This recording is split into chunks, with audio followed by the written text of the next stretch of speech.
வாழ்க வையகம், வாழ்க வையகம், வாழ்க வளமுடன்.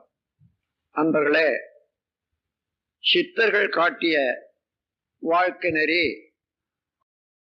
மனித குலத்துக்கு பொதுவானது, என்றும் பொருத்தமானது, எல்லா நாடுகளுக்கும் பொருத்தமானது, எல்லா வகையான மக்களுக்கும் பொருத்தமானது. அத்தகைய பொதுமை நோக்கோடு அவர்கள் வாழ்க்கை நெறியை மனித குலத்துக்கு உணர்த்தி இருக்கின்றார்கள். சுருக்கமாக 3 பொருளிலே அவர்கள் வாழ்க்கை நெறியை முழுமையாக உணர்த்துகின்றார்கள். அவை